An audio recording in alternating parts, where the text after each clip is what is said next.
because so many of the things we talk about are more or less on the obscure side, it could well be a reasonable question to ask the origin of these various doctrines, particularly those relating to a period in the prehistory of the earth about which science has very little to offer, and most formal theologies have but at best symbolical accounts. The doctrines with which we are concerned are very old. They have been traditionally received by ancient peoples, apparently out of some strange night of consciousness within themselves. We have to realize that man bears locked within his own being the complete story of himself. How we are going to release that story into objectivity is part of the future evolution of the race. But that man in himself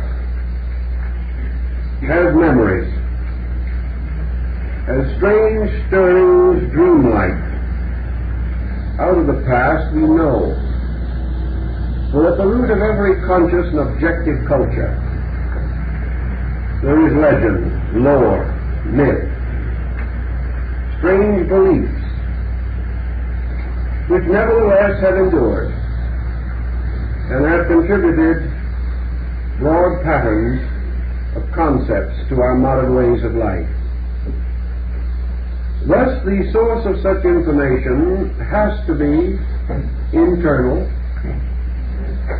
and the recovery of certain phases or fragments of it must be due either to the development of extrasensory faculties by the human being, or his willingness to accept the testimonies of others who have possessed such faculties. The average person cannot explore these fields for himself. On the other hand, there is something more to it than this. For out of the great scriptural writings of mankind can be gradually assembled a very powerful, confirming tradition. A tradition that has the authority of man's first spiritual revelations given to him by the great teachers of his race. Many of the records with which we are now concerned have existed on a level of recording for thousands of years. Yet here in the West we know little if anything about them. We have not been able to restore the lost libraries of Alexandria. We do not know the fate of the great literary monuments of early Western man. In Asia, however, a somewhat more fortunate condition exists. For while most of the early records certainly are gone, they were faithfully copied and transmitted and preserved through schools of initiated philosophers, schools which still exist, and also in a literature of tremendous religious vitality, which is still a living literature and draws to it the best thinkers, the best scholars of these several Eastern nations. Thus our story is based upon a combination of ancient beliefs, records, transmissions. Records from Hinduism and other Eastern schools, Buddhism, from the Avestas, the sacred writings of the Persians, from the ancient Egyptian Book of the Dead, and the early pre-classical remnants and remains of Greek thought, going back to the period of Homer. All these records, when studied together, restore in general the story with which we are concerned. Therefore, the problem is to put these records together to integrate and organize them, and at the same time to remind the student of the exact nature of this material, which is for his consideration, and which represents, we might almost say, some of the choicest remnants of the old learning of mankind. That this may or may not be demonstrable on a scientific level is evident. But as we unfold the problems more in detail and study the scientific findings of modern man with greater care and thoughtfulness, we observe more consistency between the two than might first appear. And we have much to recommend the thought that these old records become a very solid basis for many of the conclusions which we now hold to be true and evident. In the study of cosmogony, we have the growth of the human body, embryology, as a wonderful guide and aid. In the study of anthropology in general, we have the constantly recapitulating story of social growth. In the study of man himself, physiology and anatomy, even histology, become very valuable guides, where all these stories that we talk about are repeated in the formation of man and the development of his functions and structures even to this modern time. So there is a tremendous analogical integrity about the story. Certainly far more conclusive, complete, and satisfying than the simple concept that nothing from nothing comes, or that the beginning of everything was nothing and the end the same. Thus we have a validity which inspires further thoughtfulness and study, and the recognition that we are in the presence of a very profound explanation, deeper and more complete than those explanations which we follow today. And incidentally, most of the beliefs that we now hold from arbitrary sources are no more demonstrable, no more provable than the ancient traditions. It is simply that they are sustained by a greater number of persons, and the weight of number gives authority. So we will continue our study.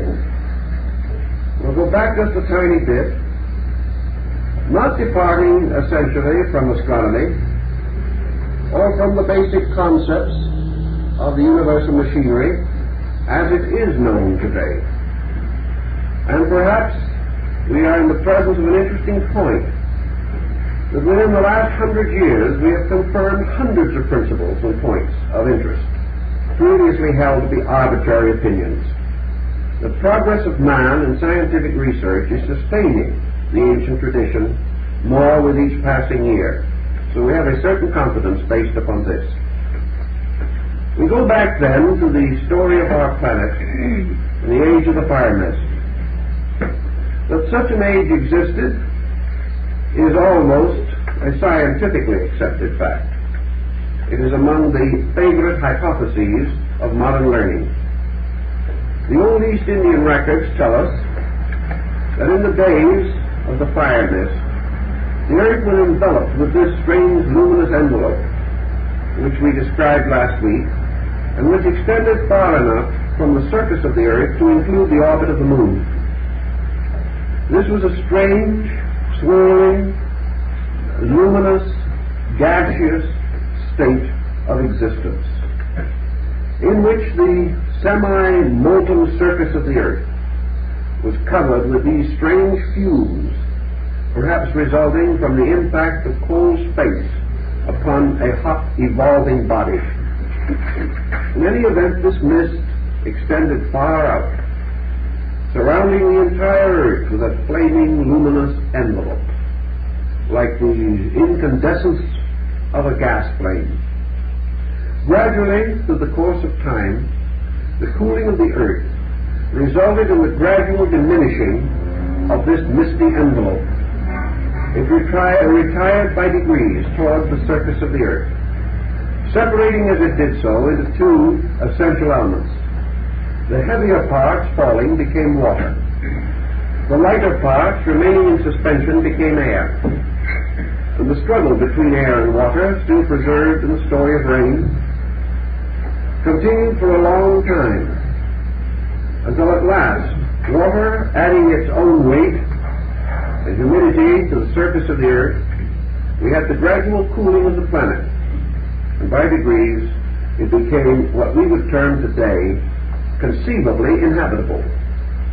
Now, what is an inhabitable planet? We're talking about it all the time now in our recent thinking in terms of space travel. We're wondering how we would function on some other planet. A habitable planet is simply a planetary body capable of sustaining an organized or evolving form of life. That this body might be entirely different from ours is entirely immaterial. That we could not live upon a certain planet does not in any way imply that it is not inhabitable. Because in the development of bodies, they are derived from the planetary elements and the planetary available materials.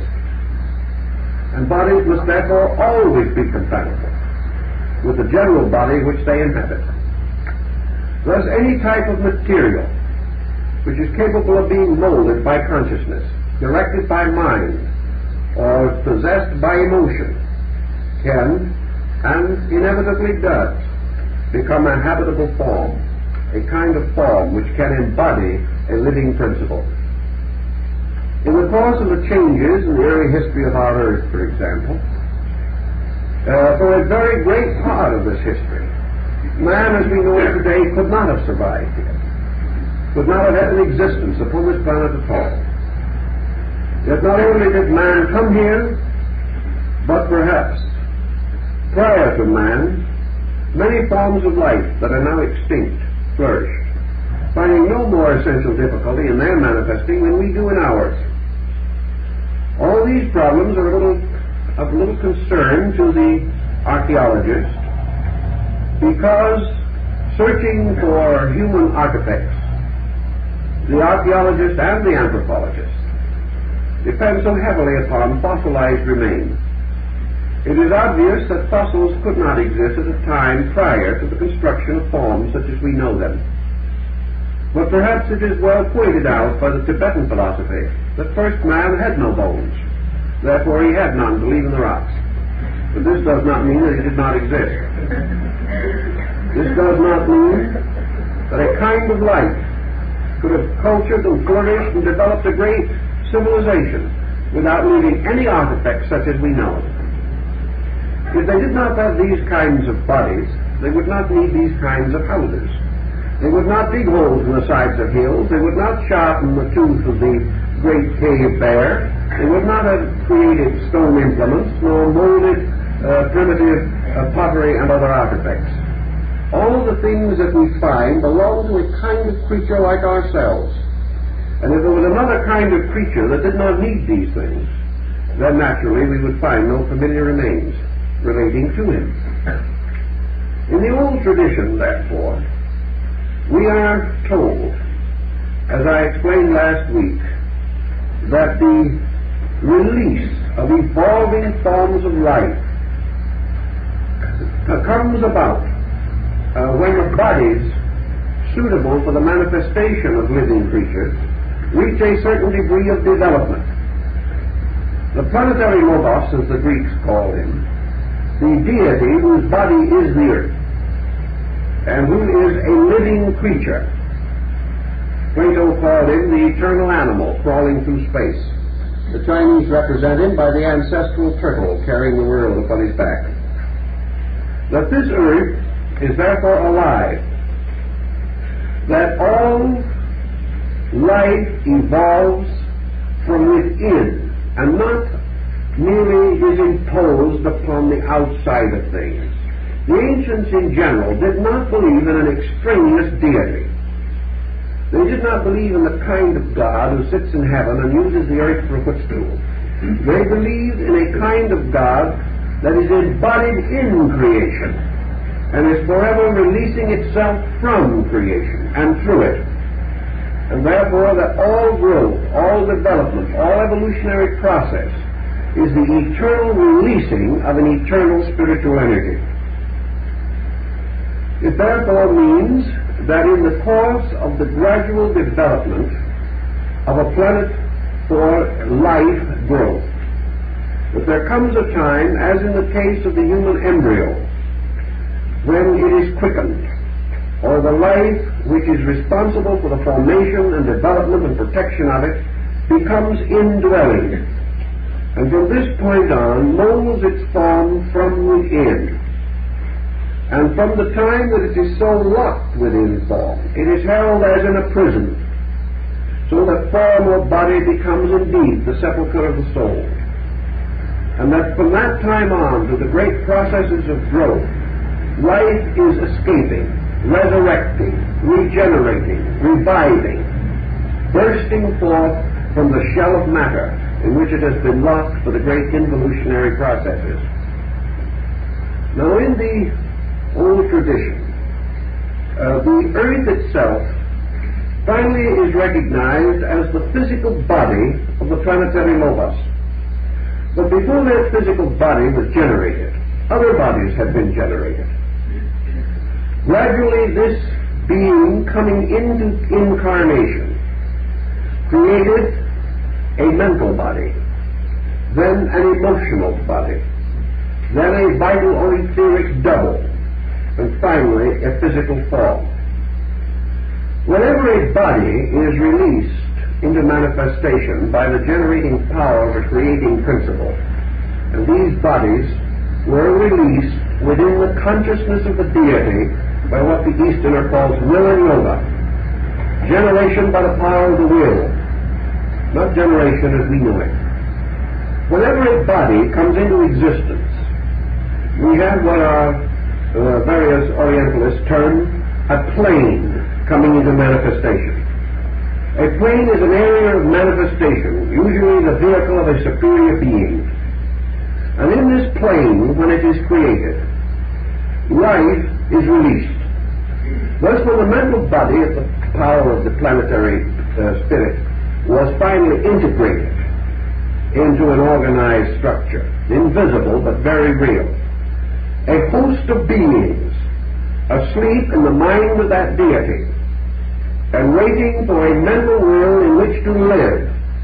When that body reached a certain degree of maturity, these beings came into existence, or into manifestation, inhabited that mental body, and became the natural citizens of a world invisible to us, but no more intangible to them than the physical world is to our type of creation. Being properly adjusted by vehicle and instrument to their own world, they lived in it. Not as we live naturally, but in perfect comfort so far as their ability to function was concerned. So out of the mind of deity, of the planetary deity, forming the mental body of the earth, were born the sons of wisdom and the sons of night, or the lords of wisdom and the lords of darkness.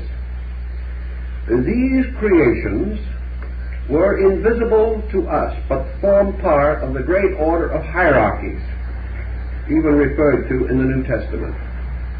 When gradually the emotional body of the planetary being reached its maturity, another order of lives was released into manifestation.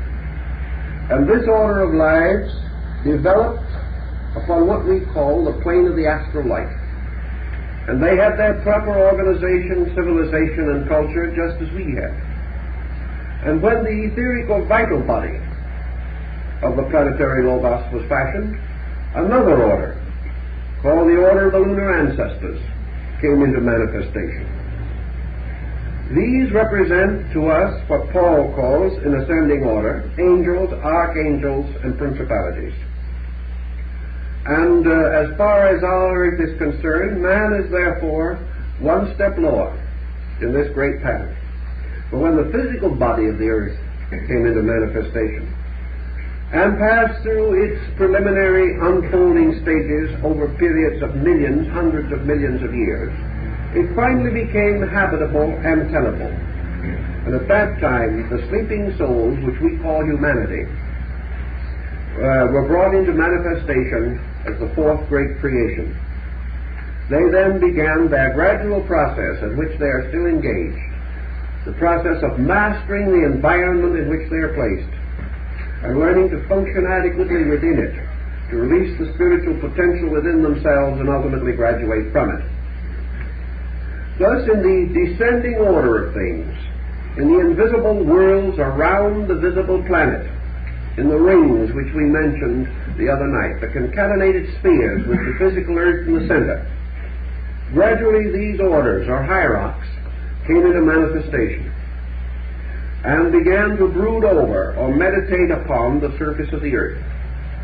These beings never did actually take upon themselves physical forms as we know them, but they became the guardians, protectors, leaders of the flocks of souls that were later to take upon themselves physical embodiment. Records, legends, myths, fables relating to these things are found everywhere, where angels and archangels and devas and spirits are recorded in the ancient classical writings. We've never understood very much about these celestial beings. For many hundreds of years we've assumed that an angel was a certain kind of being, a sort of Western Union messenger service between spiritual and material worlds. We know actually that what we call angels are really a light wave just as much as we are. That this light wave is invisible to us, perhaps equivalent to the description given by Socrates when he said that with his inner perception or vision he perceived that there were races living along the shores of the air as men live along the shores of the sea. Thus the world is full of life and full of beings and full of peoples, full of creatures growing. And to each of these orders their own world probably is the only one that seems real, and all the others seem strangely unreal. But this very space around us is filled with souls, growing and unfolding within their own orders of life. And within the last 25 years, our study of space dimensions is beginning to open to us the possibility that sometime we may be able, mentally and perhaps actually, physically, crossing these space boundaries, by which things in the same place remain unknown to each other because of space or vibratory interval, which can perhaps be discovered in the more recondite dimensions of time and space and the reaction of these two factors upon each other. In any event, we see gradually this mysterious hierarchy or order of life moving downward into manifestation. And we find then at the beginning of the so-called embodiment of earth creatures, the gradual beginning of man, support for the old esoteric doctrine that man was the first of creations as far as the physical planet is concerned, that he was actually older than the animals, older than plants, and actually older than minerals. We wonder how he could be older than minerals and plants, or how could he live here? That is because when those periods of evolution were in process, man did not live upon the earth, but in the subtle atmosphere surrounding it, the atmosphere which was gradually condensing. And he had vehicles far more subtle than anything we have today, and yet he existed. So we begin now to estimate in what way we can this drifting of human souls out of the will of God, out of will and yoga, the deity releasing orders of light from itself. And as the proper bodies are fashioned, these forms of life coming into manifestation. Now let's pause and think about this for a moment in terms of something less fantastic, because we are more familiar with it, but actually less fantastic only because we think we are familiar. We know the human being begins as a monocellular organism in the process of prenatal development. We know also that this original cell, the cell which is the original unit of man, is never lost. That this cell does not break up to form cell fission or the multiplication structure. That all this fission takes place within this cell, and that which was the original cell becomes ultimately the epidermis or outer surface of the body. And cell and structure continually multiplies within this. Now in the process of building structure, for example, man, whether he knows it or not, begins also to release his populations, his races, his creatures, his plants, animals, minerals, are all released as living things through the development of his own prenatal structure. because all the cells in his body, all the minute structures, which must ultimately become essential to his security, the very living things which make up bone and muscle and nerve, all of these are orders of living creatures that come into manifestation as his own prenatal development permits. Order after order of cell structures are brought out of the everywhere into the here. They have slept in the period between incarnations, but they have slept within the structure, the psychic structure of man himself, and have invisibly been carried like the mysterious creatures carried over the deluge of Noah in the fabled story of the ark. Thus man, growing, is forever bringing forth orders of life. When growth begins at the 5th, 6th, 7th year, orders of life are suddenly multiplied like races. At around the 14th year, orders of life of another kind are released, carrying with them powerful animal or emotional impulses and structures. Again, at maturity, other orders of life are released. And these orders of life are then said to have entered into incarnation and to have become like races or waves of life, citizens of the human body, which ultimately is made up of more living things than the population of the earth. In fact, it is probable that if we tried to count all the living things within man, we would come out with a sum that it would exceed all the human, animal, and plant organisms on earth, all growing out of man, all developing and unfolding, coming into incarnation. Man himself is totally unaware of this procedure. Yet these various lives coming into manifestation also must have general directives beyond themselves. Bone structure, muscle structure, nerve structure, the separate cells are not completely self-directive. They may be able to maintain their own brief destiny, coming into life and out of life again maybe in a few seconds, in the tiny cycle of rebirth which they know. But to each of these orders there must be directives. So we have centers around which this growth proceeds. And a cross-section of the bone looks very much like a solar system. The cross-section of structure reveals organization, and it also reveals that at each of the levels of these populations there are what the Greeks or the ancient Assyrians called kings, emperors, princes. There are governors of all these different processes. For over each of these groups of cells is a still older and wiser cell. And over these, in turn, still others, until cell organization follows the solar system, passing from a planet to a solar system, to a cosmic system, to a universal chain, and so on and on and on.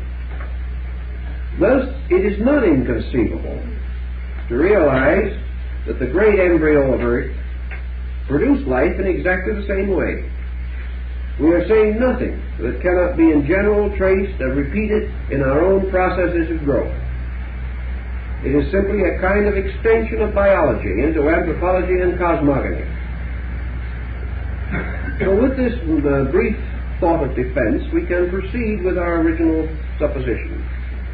Namely that at the beginning, when the fire mist was still heavy, when the gradual cooling of the earth had scarcely advanced to a marked degree, what we call human beings today, or the ultimate type of life, which was to become human, was first seen, sensed, or known, had there been anyone to see it, as shadows, mysterious shadow-like distortions of this misty field. These shadows were comparatively shapeless, perhaps roughly small clouds. They were somewhat more dense than the fire mist, but they were able to exist in it because they in no way greatly differed from it. They were derived from its very structures, and they gradually crystallized or precipitated with it, so that with the passing of millions of years as these mists began to settle and began to slowly divide into water and air, these shadows remaining with the watery element descended into that condition in which science believes man originated. Science believing in its famous and traditional charts and graphs that man originally came out of water. He was, however, gradually precipitated out of the fire mist. And as this cooled and became more dense, these shadows, according to the old tradition, became somewhat more dense also, resembling perhaps what we call an amoeba. Now these shadows were never the kind of amoebas that we know, but amoeba is a most intriguing creature. The amoeba is a universal genius. Actually, although we have little respect for him and very slight social contact with him, he is still in all ways completely delightful and a constant source of admiration. The amoeba probably resembles more than anything else a small raw egg. But in spite of the fact that it is comparatively transparent, has no functions that we know, no organs that we can conceive of, no nervous system, no brain, no spinal cord, no mind, no emotion, no taxes, nothing that we are familiar with. The amoeba does exceedingly well for himself. Well, this mysterious little creature is deficient in none of the things I have mentioned. He is simply universal in all of them. When he is hungry, he is totally stomach. When he is not hungry, he has no stomach. When he wants to go somewhere, he is all locomotion, nothing else. When he has arrived, there is no more locomotion factor and anywhere evident in him. If he is in danger, he has a kind of universal sensory perception. Every part of his mysterious jelly-like structure consists apparently of a full developed five-sensory perception. Anything approaching him in any direction he knows about, although he has no nervous system. He must be all nervous system. Any part of himself becomes a mouth at will and encloses anything that comes along. Wherever the mouth is, the stomach is nearby. He's all stomach. Thus this creature seems to carry within himself a universal power to specialize within itself any and all of the functions which we recognize. In this way he is startlingly correct. We would expect him to be correct, and what nature does is done correctly. But from this creature, there is no doubt that any specialized power we have, from sensory perception to cathedral building, could well be developed.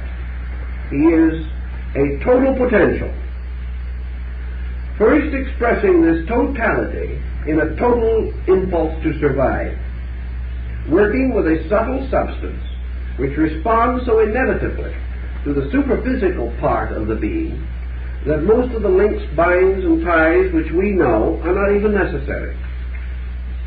In the ancient tradition we are taught that this cloud-like thing, which was man, before he knew anything about life as we experience it, was in this way also a total being, and that in the evolution of man, this amoeba never died, never ceased to exist, never broke up, never divided, but that all growth, like in the growth of the cell, took place within it.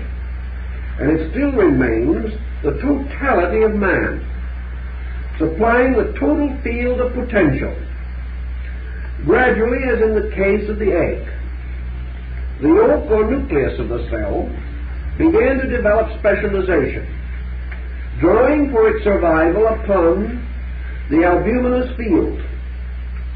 And therefore the body, or the mysterious depths of this transparent amoebic organism, became a perpetual nutrition for the maintenance and development of the central nuclear structure.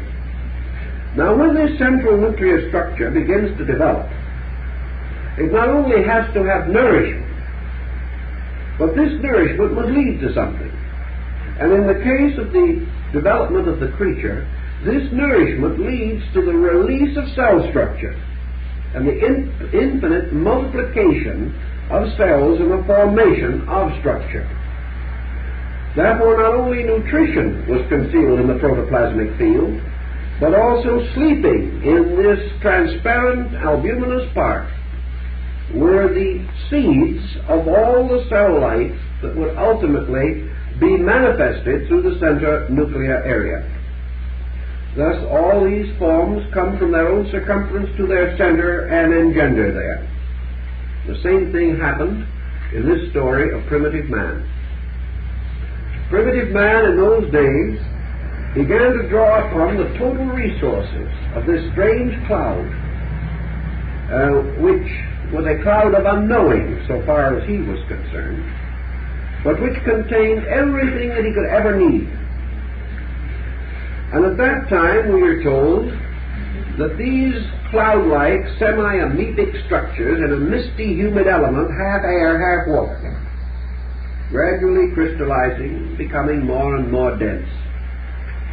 That this structure, this strange, shadowy globule, was immortal. It never died.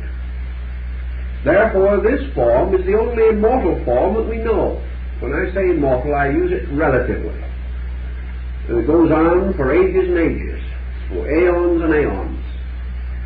In other words, that this form, this nuclear body, is the first and oldest form and will continue so long as form endures. It is within this field that our division and cellular integration began to manifest. And gradually, within this tremendous area of potential, tremendous in power rather than in size, we see the gradual evolving of man. There is no accurate recording as to the exact size of these clouds, misty shadows. But it has been suggested by early study of records and texts and comparisons that probably the human amoeba was perhaps 10 feet in diameter, and that therefore within this was ample material for the gradual development of structure and form as we know. These forms, these beings, not only lived upon a level, they permeated many strata of the Earth's atmosphere. And instead of all living merely upon a surface, they permeated a field extending several miles from the Earth in all directions, even at this late date. And originally, of course, as we say, this field extended beyond the orbit of the Moon.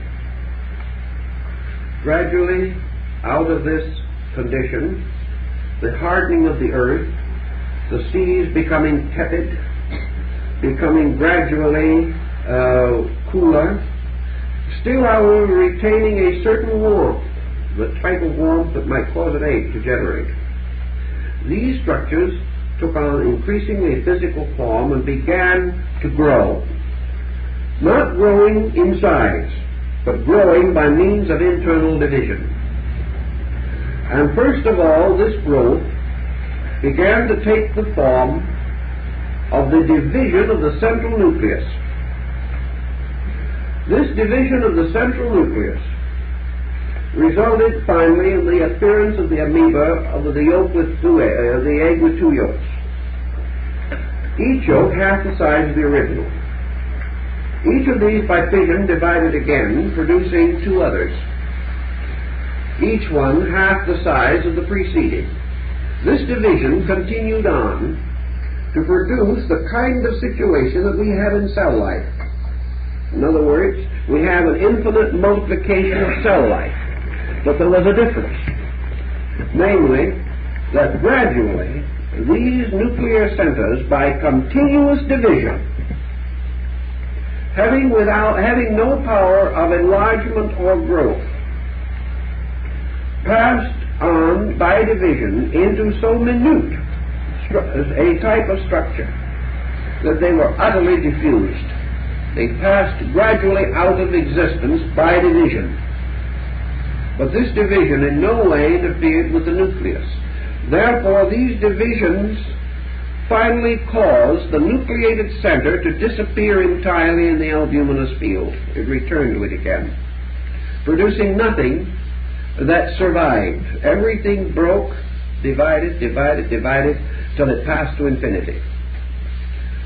In the next stage in this development of creation, therefore, a kind of fission took place, by which a nuclear center became twofold, and then each of the halves received the power of growth and became equal in size or intensity to the original.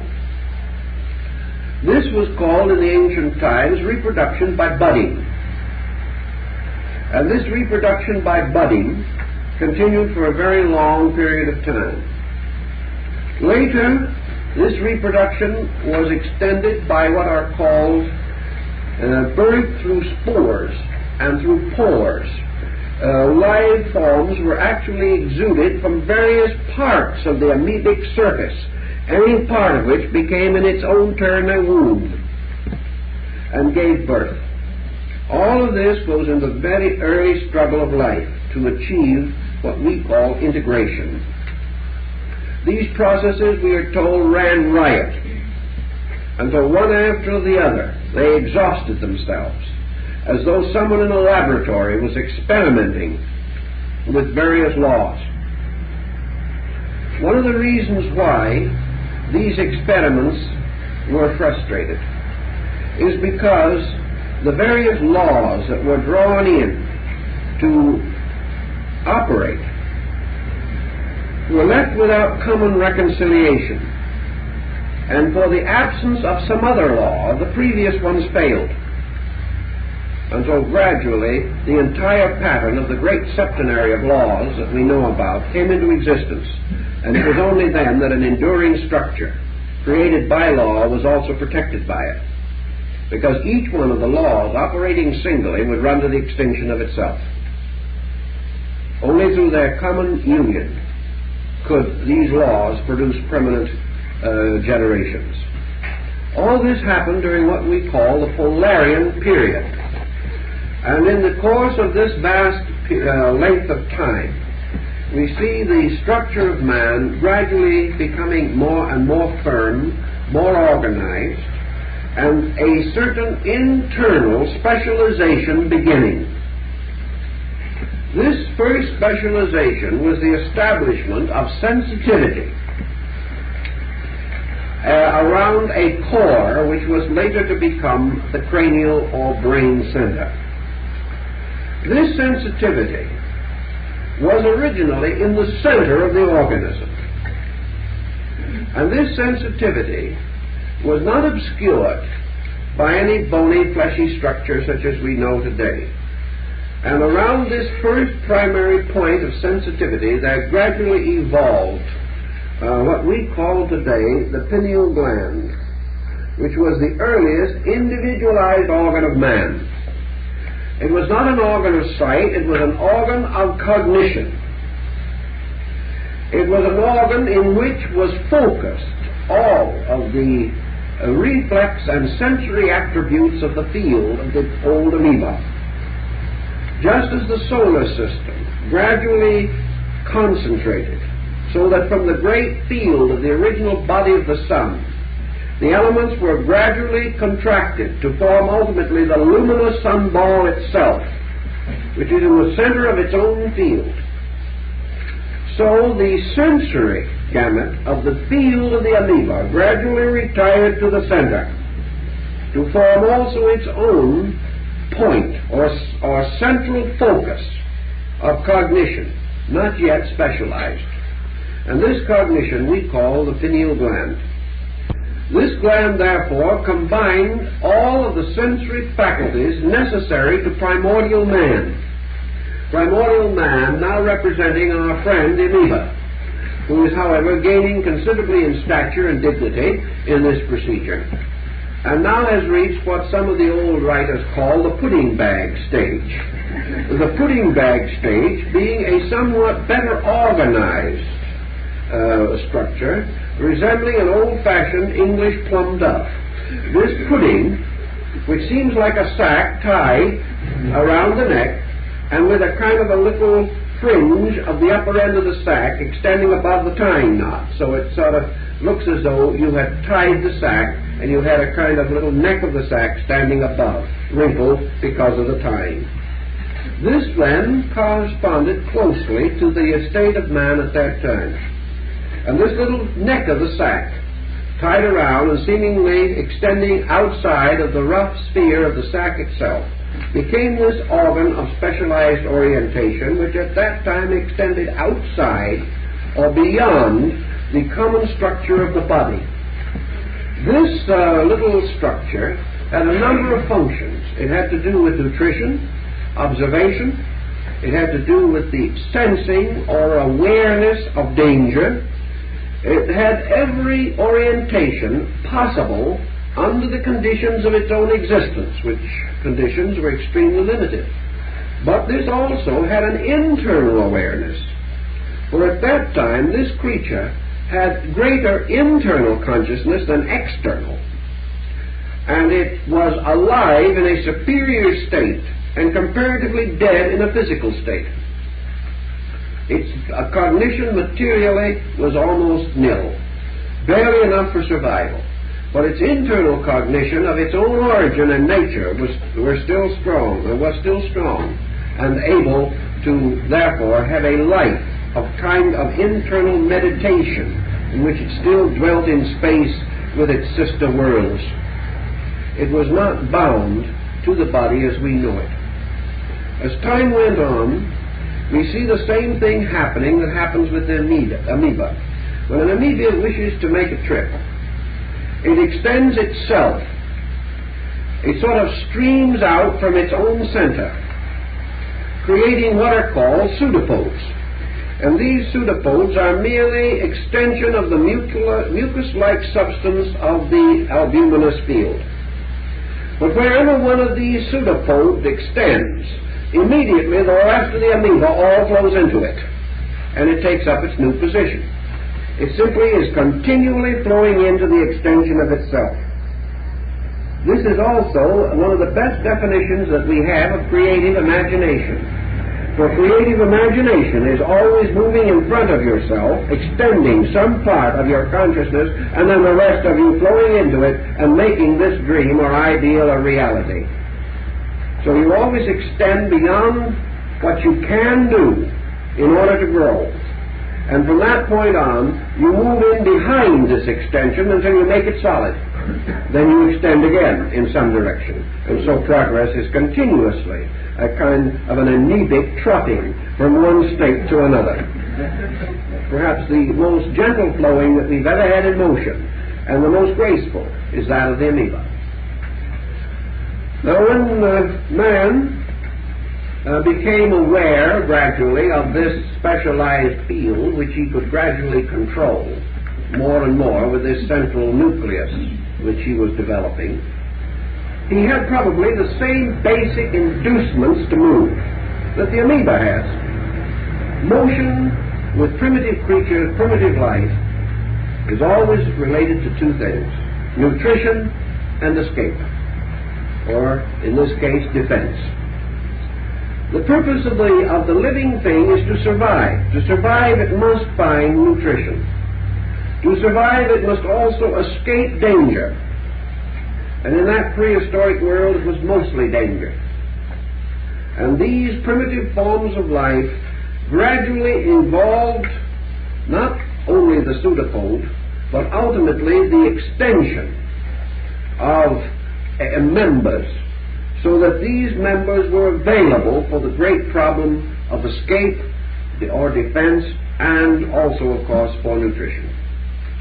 Thus our original creature began to assume a proportion and a shape. The shape, finally, and the proportion having merely to do with environment, for the body is always built in terms of the situation in which it is placed. It must always meet a kind of need, and must supply an instrument for the life within it. And out of the experimentation and struggle of ages gradually emerged the primary shadow of man as we know him. A strange being, perhaps, some have said, looking very much like a man in a diving suit, even more strangely grotesque.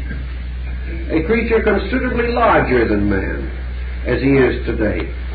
For there were giants upon the earth in those days, and the early forms of man's most rudimentary construction were probably from 12 to 15 feet in height. Now at this time also, we begin to see crystallization moving in upon the individual. And this crystallization had a considerable effect upon the gradual locking of life within form. We are told, for example, that in one stage of man's early development, his physical body was about the consistency of the pith in a hollow reed. It was more fibrous, more almost like a very soft wood than flesh as we know it. The crystallization working upon it from the outside as opposed to the vitalization working from within. These forces were unbalanced at that time, and the outside forces were much stronger because, in part, of the terrific pressure of the changing world around the living thing. The defensive side of the body had to be intensified. The body had to be protected, made more durable, given a hard surface or shell with which to protect itself, whereas the life within, still feeble, had to energize this form. Dante in his Inferno describes the trees that walked, and perhaps this is a vision of things in the ancient Polarian epic. Through the passing of continuous time, however, these forms are described in the words, and there were hard bodies that softened, and there were soft bodies that hardened. And that which had been originally the hard surface softened, and that which had been originally the soft interior hardened to form the bone. And the protection or covering became less, and the central skeletal structure became greater. In all these processes also, the need for the specialization of sensory perceptions intensified, until by degrees man began to gain the instruments and organizations that he has today. We know, for example, that his eyes began within the brain, and only after a great period of time moved inevitably to the surface. Certainly he would have no eyes until there was something to see worth seeing, until sight became necessary to him. And every faculty and perception that he gained came only when a world situation around him made it necessary, made it advantageous to his growth and suitable to his need. Gradually the Polarian epic produced these rudimentary creatures that were asexual in structure. Reproduction, such as was known of it, was spontaneous and internal, as in the case of a certain number of small, minute organisms even today. And these organisms are the archetypal remainders of processes that once ruled the whole world. Now, as the situation gradually passed and man's first integration in the coarse, rough structure of himself took form, we are told the first great age, or the Polarian, came to an end. The first great continent reached its completion.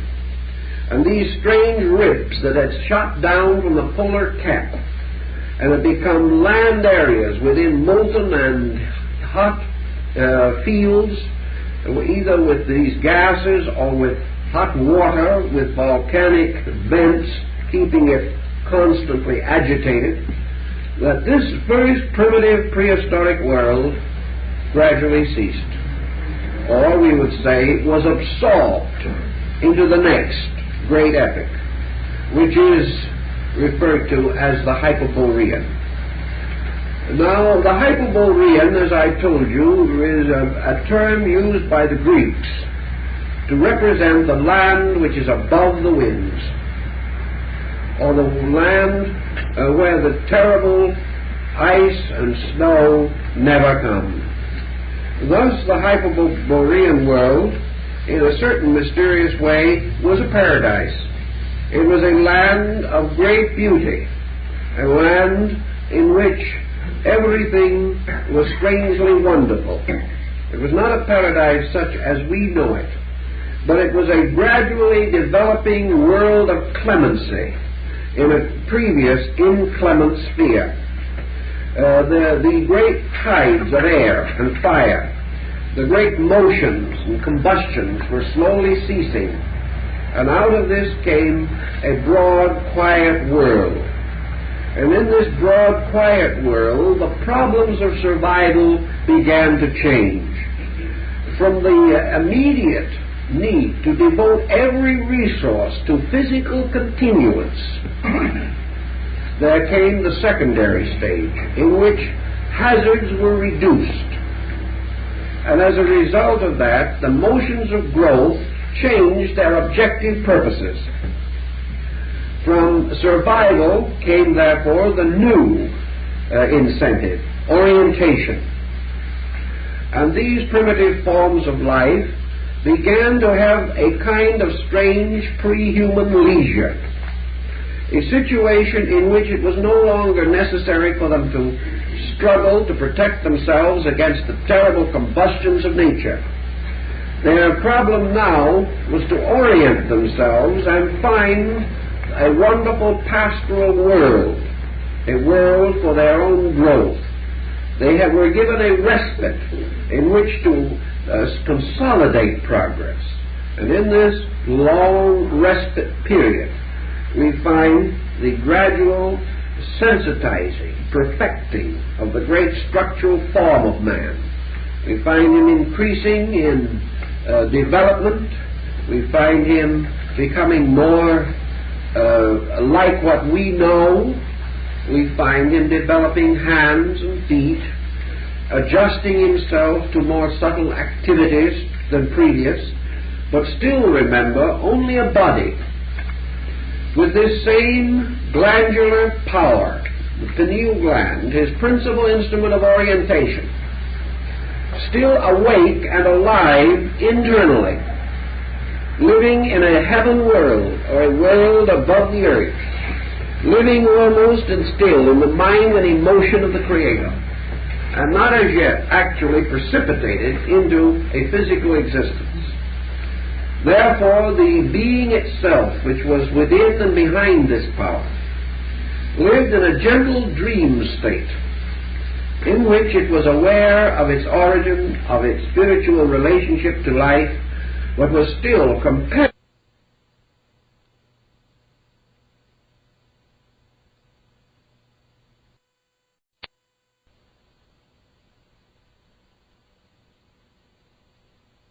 race. Actually, he was referred to as a species. He was a type. His spiritual entity within him was not called an ego, it was called a monad. It represented an entirely different, diffuse, subjective kind of life. And this continued on into the Lemurian world, a vast distribution of land which centered primarily in the area where we now call Southern Asia, Australia, and across southwardly to the Western Hemisphere as far as certain areas of South America. This tremendous area produced the gradual integration of man. Still, however, his life strangely linked to his internal. Now, in the beginning of the Lemurian world, something else happened. The thing that I want to point out in connection with the development of the human body in the prenatal epoch, namely that organization set in. Organization set in this sense of the word, that man gradually evolving was approaching the time in which his central consciousness focus was going to be shifted from the internal universe, where he was still oriented, to the external universe, where he was not oriented. In other words, in a strange way, he was going to come into birth. And when he came into birth, the inner eye was going to be darkened. The eye of the Dhamma was closed. The eye of the gods was darkened. And when this was to occur, the human being would be sightless. Because up to that time, the physical eyes had not sufficiently developed. More than sightless, however, the human being was going to be in a perpetual night as far as consciousness was concerned. This newly half-fashioned brain, more primitive than anything we know today, could not possibly carry the conscious experience of himself. He therefore would become a kind of animal, less than an animal as we know him today, a creature wandering around, capable of a kind of motion, capable of a measure of pain and misery, capable of all kinds of reactions to environment, and yet incapable as yet of self-administration. And it was then, according to the ancient tradition, that during this period, that the parental power moved in the form of the great mystery schools. The mystery schools being derived principally, according to the ancient tradition, from the hierarchies of the planet Venus.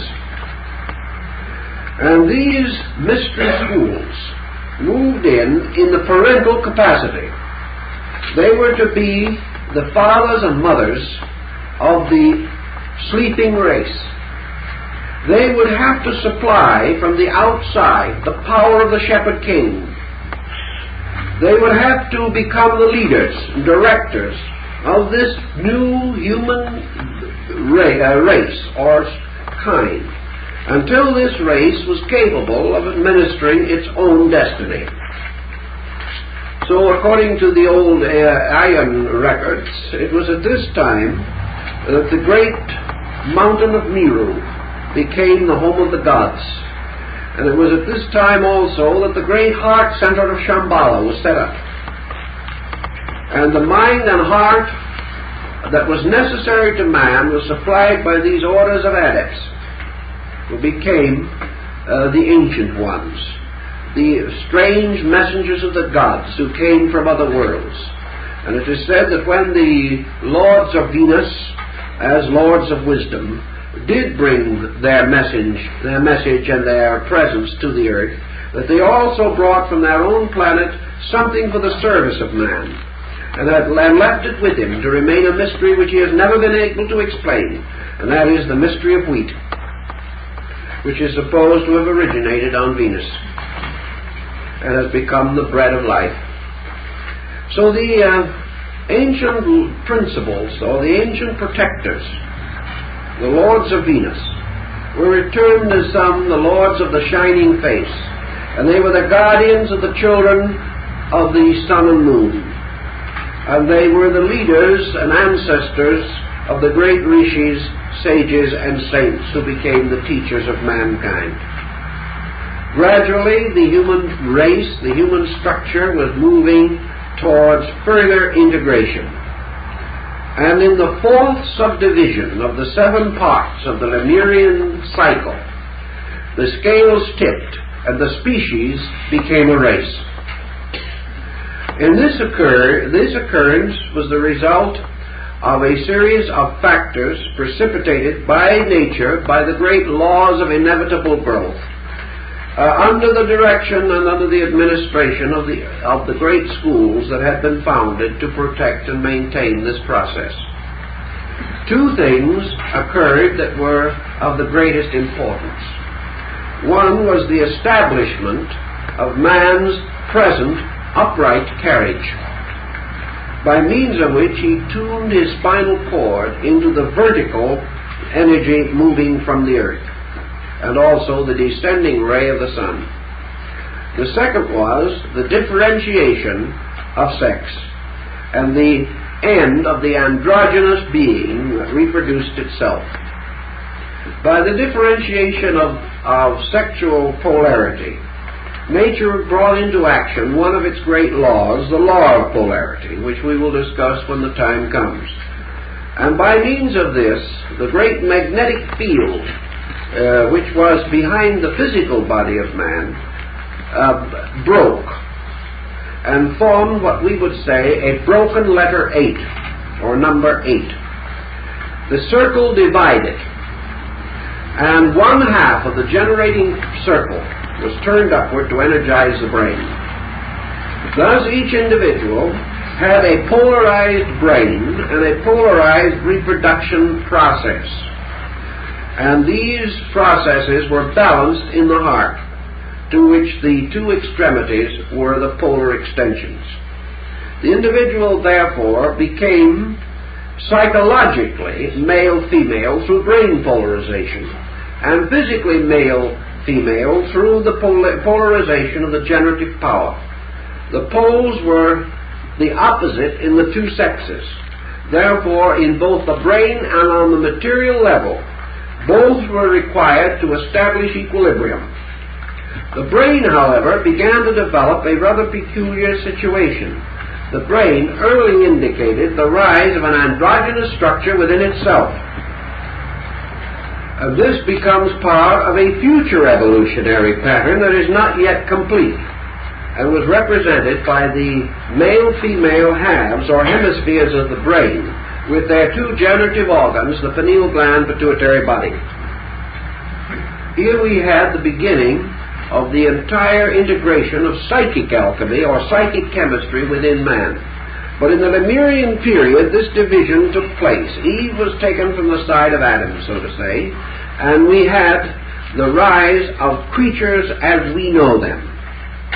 Now, with this procedure, several other things happened. Man, having reached this polarization, the internal power of vision was gradually dimmed. The dimming of this power of vision brought man psychologically to the great dark curtain that divides human memory from the pre-state from which it came. Gradually the eye of the gods was darkened, and the individual was precipitated into this mysterious sphere of unknowing. The single eye closed, the two eyes in due time opened, and man saw a world around him and no longer remembered a world within him. This caused him to become a sort of orphan, a wanderer, forced to earn his bread with the sweat of his brow, forced to go forth and wander upon the face of the earth, searching for the promised land. In the Lemurian epic also, we see certain other things beginning to manifest that are important to us. It was at this time that the power of speech was added to man, because the speech center had much to do with the positive pole of the generative system.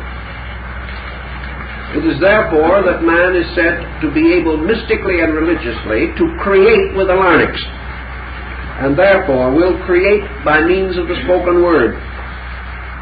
There are many important elements involved in this symbolism, but many of them also rest in the future of things. But man, gradually developing speech center and power of speech mimicry, derived his earliest sounds from nature around him. He attempted to copy the sounds of animals, birds, other creatures, and also the natural sounds, and through mimicry gradually gained the power of self-expression. During this period also something happened that means very little perhaps to us, but became a tremendous factor in evolution. Man is composed of 5 elements. 4, and a mysterious 5th element, which is called Akasha in Asia, and Azoth by Paracelsus. The 4 elements are represented by the fingers on the hand.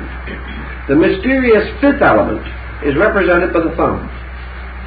The primitive man, like the anthropoid and even the monkey of today, had a thumb which was a 5th finger. In the Lemurian era, the thumb was separated from the fingers and moved against it. So that from that time on it was not another finger. And with it came the individualization, gradually, of man's ability to advance the power of self-will. For self-will has long been associated subtly with the thumb. And man is the only mammal with a thumb. And this seemingly has become a distinction. He's recognized many other distinctions and bids for glory, but he seems to have overlooked this one, which is perhaps one of his greatest attainments. It took him a long time to get that far. But now he disparages the whole thing, but when he's particularly awkward, says that he is all thumbs. But really, it took him a long time to get that good. With this thumb working against the fingers instead of with it, man became the architect. Man became capable of making things. He became capable of discovering fire, of creating pottery. He became capable of making crude instruments, of holding the primitive hatchet, of doing various things which the animal could not do. And by his thumb, he had gradually attained victory over the rest of creation around him. This happened in this period also.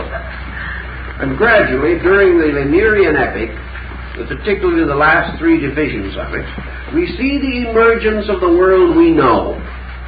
It was pretty crude at that time, rather primitive, perhaps very much like some ideal geological landscape of the ancient world as we restore it, where all the plants looked like asparagus and all the animals were 30 or 40 feet high. But this was the primitive world, the world in which man first gained a consciousness of his own existence. It was here that he began to think as a human being, awaking by degrees only from this strange dream, and losing with it the dream of the heavens and the invisible spheres of which he had come. Here now it was necessary for him to bear his kind in pain. Here it was necessary for him to defend his young. Here he became suddenly a responsible being in nature. And it took him a long time to achieve all these ends. Gradually the Lemurian period drifted along toward its natural termination, but before the end came, man had done one more thing that was interesting and important. He began to move great masses of rock. And out of this period we begin to find what are called the monolith builders. They carved no stone, as we would say it. They inscribed nothing upon rock. But they raised great monuments of rough stone, mostly untrue. They created these strange dolmens, in which actually the only proof that we have of human participation is that the stones are placed in arrangements which would be totally impossible in nature. Therefore, we know that man somewhere passed that way. He seems to have had the beginnings or the foundations of his religious instincts. And most of these very ancient remains were apparently monuments to the strange gods he worshipped. Now, in this period also, he was under the leadership of these progenitor leaders who came to him. And these progenitor leaders did not come to the Lemurian man as some strange, wonderful sage descending with a long white beard from a mountain. These lords of Venus actually took upon themselves the bodies of the Lemurian people and worked through them, so that they were apparently their own kind. But they were the ones who were different. The ones primitive man still records, that of a tribe or a group, one or two would have a strangely internal neurotic kind of life, to become the medicine priest, the Holy One. When they took on these forms, the lords of Venus were no longer internally conscious of their own destiny, but became involved in this tremendous motion of society. Now also in this period of the Lemuria, this division took place in these hierarchs. Some of those that were wise, called the sons of wisdom, took upon themselves the bodies, the daughters of men, and came and dwelt with them. And these became the ones who contributed the tremendous impulse to the development of brain power and the psychic life of the internal man. In other words, they intensified it through mingling with humanity and bestowing through reproduction their own power upon this primitive form and hastening its growth. Another group refused to perform this, remained the virgin Kumara, the ones who would not be born. And they in turn were further divided. And among those that would not be born were to later come not only the saints or great sages, but also the beginnings of black magic and sorcery. That group divided. But those who would be born became the progenitors of a higher order and prepared the way for the next great wave of life, which was the Atlantean race. And in the rise of the Atlantean race, we come upon a people now advanced to a state which was essentially our own.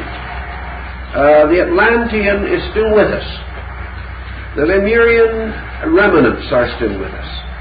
All of Lemuria is inside of us, and all of Hyperborea is inside of us. And because we have a skin, we are still inside of the Polarian species. But all these things were developments of great motions of life. The Atlantean began to unfold arts and sciences. By this time he had conquered the prehistoric world. The great mammal monsters of the past were gone. Also the monstrosities that were bred from those who did not receive help from the Venus ancestors or the lunar ancestors, but remained bodies.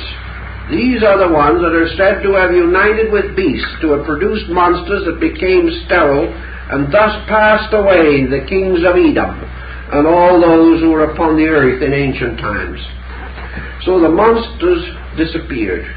The monsters described by Sanchoniathon in his Phoenician history. The beings with many heads and many arms. The strange creatures with the bodies of men and the feet of serpents.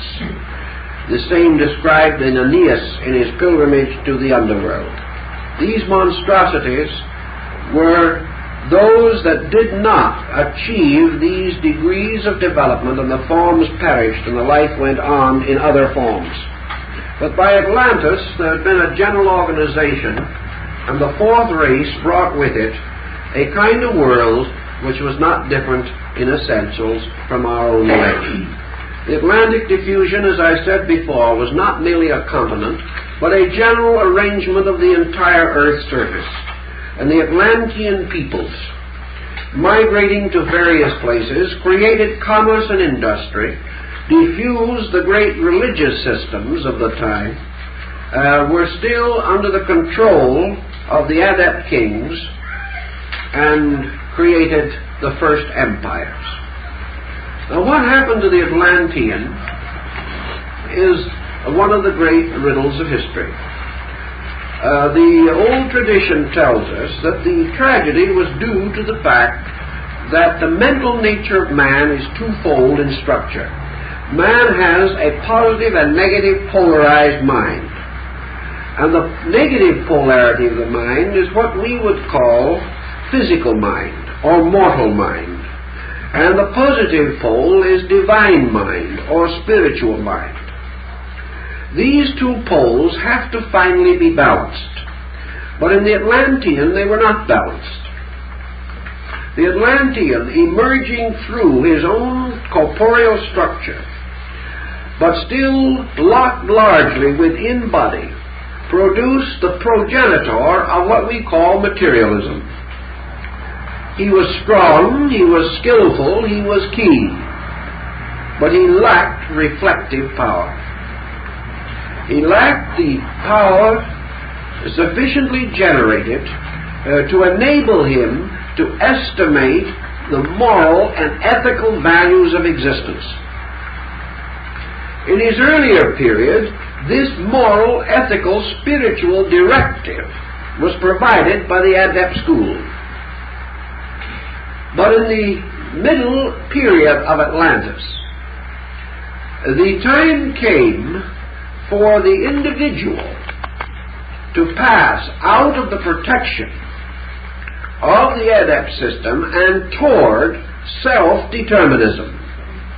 In other words, there comes always the problem in parental guidance as to when guidance must stop. If guidance is prolonged beyond need, the child is damaged. And the need for the Atlantean to become self-responsible as a moral agent forced the gradual retiral of the shepherd kings or the initiate teachers, the great sages, who retired from society into their schools, which means that they retired from embodiment. They were no longer born as Atlanteans, becoming part of the race. They retired into their own higher natural forms and became teachers. As teachers, they were available but had to be solicited. The disciple could still seek them, but he must search for them by a decision of his own will. Their help was not inevitable. He must desire it, he must demand it, he must respect it, and he must obey it of his own accord. This severance, in which the parent, though still available for counsel, no longer recognized the need to determine the solution for the child. This division resulted apparently in the destruction of the Atlantic Empire, inasmuch as the Atlantean, deprived of parenthood or parental guidance, was unwilling and unable to make the adjustment to moral individualism. As a result of that, he became tall with pride. He said, "We are the great people of the earth. We are the rulers of all things. We do not need the gods." And there are ancient records that say that these people denied the gods to exist and said that their own human will was strong enough to rule the world. They accepted nothing superior to themselves and said that knowledge was the only thing by which worlds could be conquered. As a result of this arrogance, as described by Plato, the gods in their great assembly upon the Olympian Mount decided that it was necessary to chastise these people and to remind them that any excess of destructiveness must either be blocked or it will ultimately corrupt the soul as well as the body. And so to preserve the souls of these beings from the tyranny of knowledge and from magical arts and from the spells and incantations of the dugpots, the entire continent was destroyed. But before it was destroyed, the teachers selected from it all who were not themselves corrupt, led them out of the Posidonian Isle, and through a long and circuitous route brought them ultimately to Asia. So that when Atlantis sank, those that had deserved a better destiny had already departed from it. Those who did not deserve a better destiny were held in suspension for rebirth in a new order of life where their experiences would enable them to reorient. Out of the collapse and rubble of the Atlantean world and particularly out of this order of life that had made the pilgrimage from the site of the ancient Posidonian culture all the way to the vast Trans-Himavad of Central Asia. From this, the nucleus of the next or the fifth race began to develop. The race which the Indian, the Hindu particularly, calls the Arya, or the selected, the chosen, the destined, and which we have involved in our term the Aryan race. Now, the Aryan race is said to have been under the leadership of a great teacher, or a great being, who was called the Manu. And the institutes of Manu were given by him, presumably through his sages and scholars, for the preservation, direction, and guidance of his people. From himself he produced 7 sages, who were the 7 sons of light, and one of these also gave to the world the great teachings of the Puranic literature, which describes the origin and development of these people. And one by one, the great rishis or sages, like Vyasa, revealed the law. The Vedic writings were also given, and in the course of time, the will of the Manu was impressed upon the entire culture of his world. Now, it is said that after the great migrations and the long and difficult troubles that were attendant upon the formation of the race, there is an ancient legend that the Aryan race, as we know it, began with 25 families, which alone had survived the numerous vicissitudes which were involved in this tremendous migration, and also in the tremendous culturing process that nature was attempting in this womb of races high in the mysterious land of Gobi. In any event, the Manu, or the leader, became not only the father of the race, its teacher and its progenitor, but he bestowed upon it, as was always the case with races, bestowed upon it the seed of its own survival. And the race lives because of the generative power of the Manu, who set in motion the line of descent and made the race fertile rather than sterile. The Manu also, the great leader of the race, has been absorbed into the race itself and is part of its internal structure and will emerge only when the race is complete. Now, this race, starting its tremendous migration, broke into a number of sub-races, for each race has 7 sub-races, and each species, prior to the individualization of a race in the earlier period, had 7 subspecies. The Lemurian was unique. It had 3 species, 3 sub-races, and a link between them, which was a combination or joining of species and race, or the tipping of one into the other. The Atlantean had 7 sub-races, and the Aryan has 7 sub-races. Now, of the 7 sub-races of the Aryan, the first, of course, was the father-mother race, the total body of the Arya. This total body of the Arya is embodied, personified, and represented psychologically by the great archetypal symbol of the Manu, who is the race. The race, therefore, becomes his children, his progenitors, and the division or individualization of himself through the race. It is also the Manu, or the power of the race, that must ultimately be restored or resurrected through the restoration of the race. In the perpetuation of the species, 14 divisions of Manus are established. 7 arising at the beginning of sub-races and 7 at the ends of sub-races. And these 14 together represent the great legal structure or extensions or differentiations of the one leader or the one teacher himself. They are the witnesses or manifestations of his power. Up to this time, there have been 5 of the sub-races of the Aryan race that have appeared. The first was generally is termed the Arya constructively, and represents the great Indic race stream, rising in northern Asia and flowing down through this great valley of the Indus, through the Indo-Gangetic plains, finally moving southward. The second race, or the second sub-race of the Aryans, was the Aryan Semite. And the Aryan Semite, differing from the Atlantean Semite, moved into what we call Syria and the Holy Land, and became a distinct race.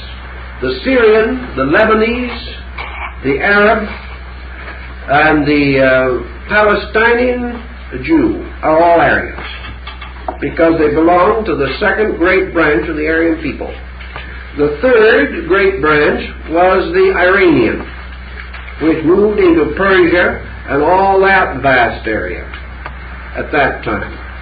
The fourth division was the Celtic, which moved all the way across, producing the Greco-Latin civilization and finding a strange and mysterious abode in Ireland.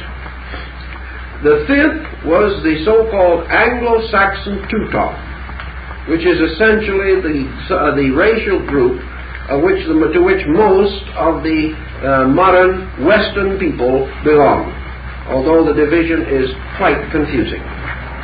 But these 5 migrations or divisions of the great Aryan race have led us to our present state. Now, let us go back for a moment and consider this racial structure from a little different position. And that is, try to visualize a diagrammatic presentation of it. Each one of the processes of creativity which we recognize is orderly in nature. And each one of the species that preceded man, and each of the races that followed his individualization, are part of a geometrical pattern that unfolds with perfectly sequential growth structure. From the second species of the Polarian total species, from the second subspecies of the Polarian, the second race, or the second species, the Hyperborean, was created. After its creation, a differentiation took place. The old, or Polarian epoch, continued to its natural end, but the German seed of the second species came from the archetype of the second stage of the first species, because this represented one major step in growth. The third group, the Lemurian, therefore came from the third subdivision of the Hyperborean. And the fourth group, the Atlantean, came from the fourth division of the third group, now a race, the Lemurian. And the fifth race came from the fifth division of the Atlantean order. And the sixth root race will come from the sixth subdivision of the fifth, and so on, all the way down, until the seventh race is born from the seventh subrace of the sixth. Thus, each of these becomes a step, and once the step is made by what were called the pioneers who follow the direct line of race, then the races themselves begin to drift away, the carcass of the old race slowly drifting away from its place in the direct stream, and progress is always moving with these new groups that break off. Today, therefore, we are concerned with the sixth subrace of the fifth race. This sixth subrace must come into existence before the sixth root race can be born. Many questions have been asked as to where this sixth subrace will come into existence, and under what circumstances. First, we know this, that a race can never be born from a homogeneous people. It must be born from a heterogeneous people. Under the law of polarity, a homogeneous people cannot generate. Therefore, wherever a new racial structure develops, you must have some kind of a polyglot. You know also that by means of this polyglot, a tremendous vitality, a new chemistry is set up, and a new racial structure, like the new wine, must have a new bottle to contain it. So gradually, out of the development of races, arises a polyglot. Now, the second thing that is essential to the rise of a root race, or even a subrace, is a land area. They will never come into existence in a small region, in an island, or in some isolated area. They must come into a large continental distribution, because this continental distribution, which they take on, and where they are created, must survive the destruction or the great shifting which is going to result in a sixth continent for a sixth root race. The continents must change, but there must be this vast area suitable for the promotion, development, and propagation of a species, or of a type of life. Now, the question as to where the sixth subrace of the Aryans will be generated has been a question. Many people have thought, and of course, perhaps with some egotism, that either what we call the Western Hemisphere, or perhaps the great Australasian area, will have to be the seed ground for this next subrace. There are many who believe that on the Western Hemisphere, as we know it today, a new subrace is actually being formed. A subrace in which many differences are noted between our culture and that of any other culture of our race.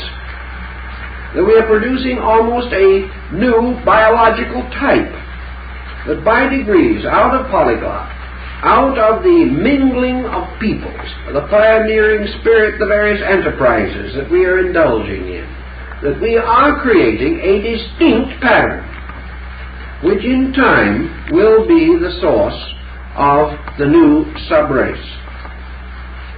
If that is true, then out of that subrace must be formed the sixth root race. Now that will mean a division, because after the formation of the sixth subrace, there will be another subrace to close the cycle. But this subrace will be a kind of anticipation or a foreshadowing of something, but will not in itself be fertile. The fertility will rest in the sixth subdivision. And this sixth subdivision, if it produces and does fulfill, will give us the sixth root race. Therefore, the sixth root race must be formed to a measure or to a degree somewhere in the great area where the sixth subrace of our race functions. And the sixth root race, we are told in the old writings, will have certain changes in it, by which gradually, through modification, the individual will have abilities or values which we do not have. One of the anticipated processes, which is to be noted in the sixth subrace of the fifth race, the one we are somewhere close to, is the gradual unfoldment of the extrasensory perception gamut. The sixth subrace will gradually gain possession of the extrasensory band. Now, this extrasensory band, as we know it, is only a magnetic psychic band. But when this reaches its culmination in the birth of the sixth root race, this will mean clairvoyance on the psychic or emotional level of life. It will mean that man will have an internal perception.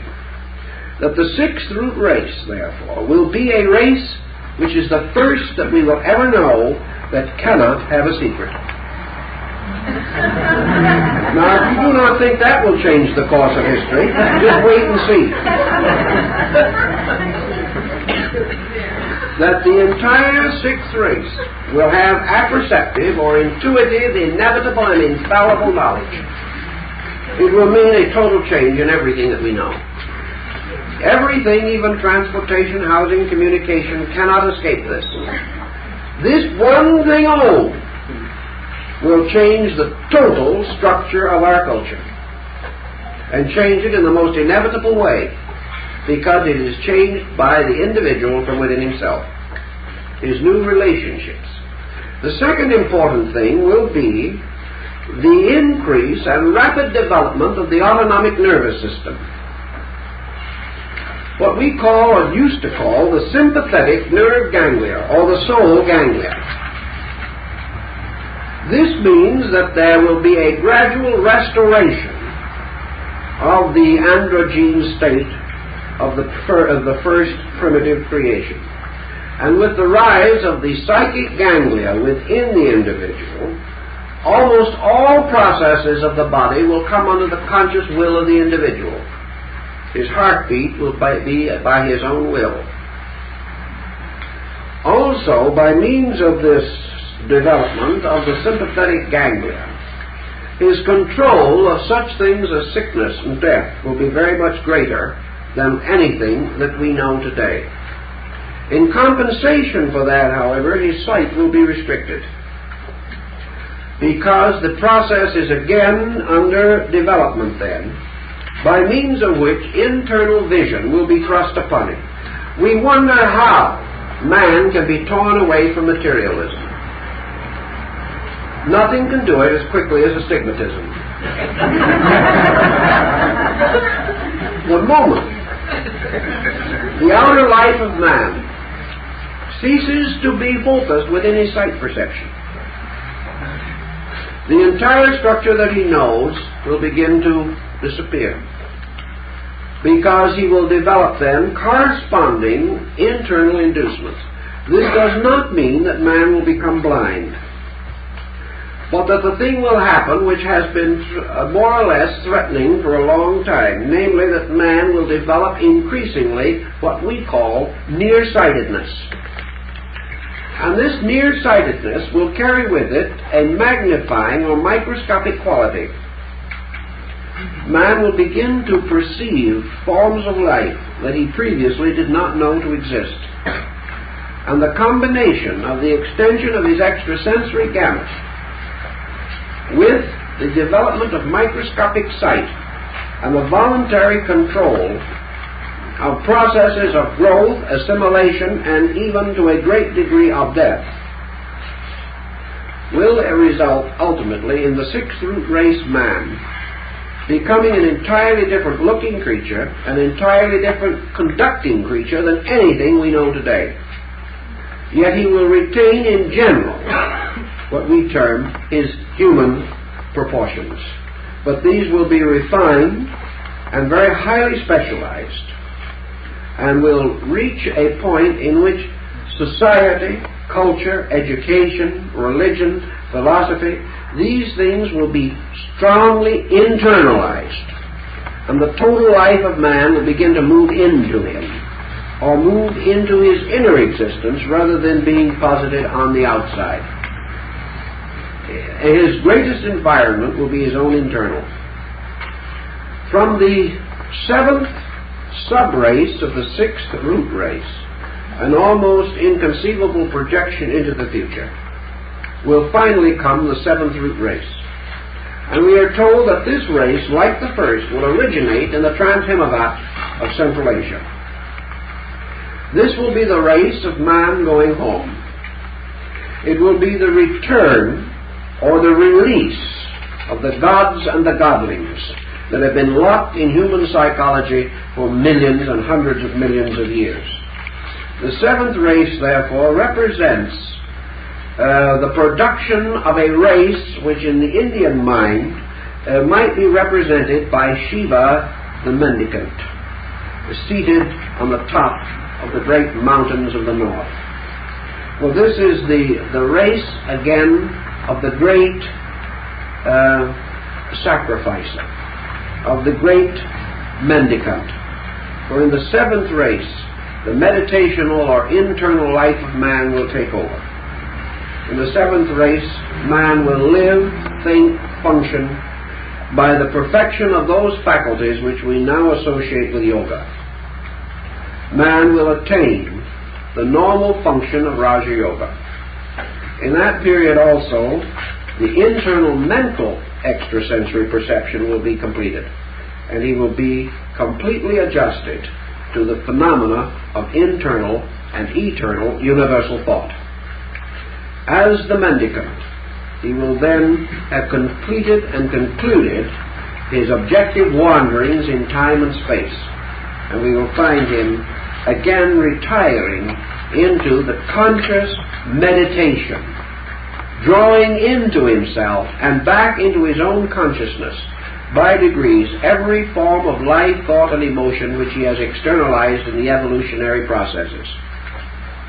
Then, having attained finally complete union, having absorbed all the races within him back into himself again, he will approach the rest, or the pralaya, the sleep between orders of life. And when they awaken from this order of sleep, man will start upon a new cycle of growth, which will take place on a higher world entirely from what he has known, and where what we call physical matter will no longer exist. He will then continue on his evolutionary course, having escaped from the strange and mysterious density that has locked him here. We have another point or two that the ancients tell us, namely that these cyclic periods required for the evolution of races and species decreases in time as racial evolution continues.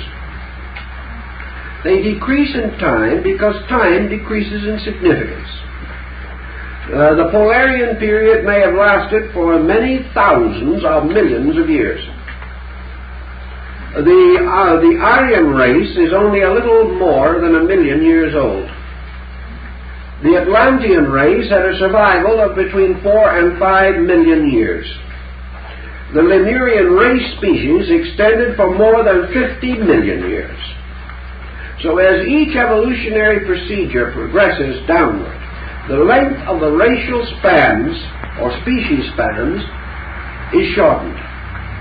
It is therefore very likely that our race will not endure for more than a comparatively short time, perhaps not more than a half or 3/4 of a million years.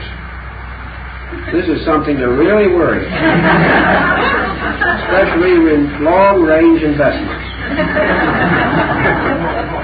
It is quite possible that the sixth sub-race will appear within the next 1,000 or 2,000 years. It is also quite possible that the sixth root race will be born within the next 100 or 200,000 years, more to the degree that we become aware of it. And it is quite possible that the sixth root race in its total extension will not survive more than 500,000 years. These periods are constantly decreasing in time for the reason that man is outgrowing the experience boundaries placed by time. We realize this even in our daily living when we hear someone say, well, more happens to us in a year than happened to our ancestors in 50. We know this is happening. We know that the psychic life of man is functioning much more rapidly than ever before, that this tempo continues, and thus man's increasing consciousness is forever contributing to the rapidity of his growth in these various cycles. And as we get nearer to the end, the cycles diminish in length, so that the golden day we look for may not be as far off as some have imagined. We are past that terrible nadir in which we confronted the Atlantean deluge. The fourth subdivision of Atlantis, the division which led ultimately to the deluge, and from which the fifth race began, from the survivors. The fourth division of Atlantis was the low point in the great involutionary arc of man. At that time, the evolution of man reached its lowest and most material state, and from then on, evolution has taken over. And growth is now inevitably and eternally upward. Man may, as he usually does, ascend a little like the crab by walking backwards. And in every cycle, there are arcs in which things fall away, and there seems to be a loss or a breaking up, a death of something. There are what Plato calls sequential eras of sterility and fertility in nature. And there will be materialistic ages, and there will be idealistic ages, and there will be scientific ages and philosophic ages. And there will be times in which it seems that man is bent upon destroying himself, and other times when his nobility will shine forth with unusual splendor. But in all these ups and downs and curves and arcs of human progress, the ancient tradition tells us that we are inevitably moving upward, and that what we call reverses are now actually pressures exerted to make more rapid our progress, because every reverse now is met by a greater equipment within man. And because man is better able to know than ever before, he is better able to meet adversity and grow directly as a result of it. This goes on and on and on, and means that the cycle of races is shortening, and that the degrees of attainment are also increasing in importance. The ultimate degree being that of the return of the race to its homeland, the close of the great cycle of humanity, which closes where it begins, in the mysterious northlands of Asia, where the race goes home to sleep, and where once again the earth receives into itself the souls and beings of these creatures. Bodies then go to sleep. Souls, now consciously able to leave them, depart and return to their own estate and await embodiment in the next great order of life, an order of life infinitely higher than what we have. The first war was fought by the Atlanteans. The last war, it is said, will be fought before the end of the fifth root race, and that in the sixth and seventh war will be unknown. And with all these changes, we know that the only way in which darkness and ignorance and death can become unknown is because the experience of man penetrates them. They can never be exiled, they can never be legislated out of existence. But when physiological, biological, and psychological changes in man make these things impossible, then the individual, feeling no frustration upon his natural life, chooses to follow the growth of the talents and abilities which he can no longer deny. Thus, by degrees, man outgrows everything that is inadequate and attains to everything that is necessary. And also, by degrees, I think you'd better go home.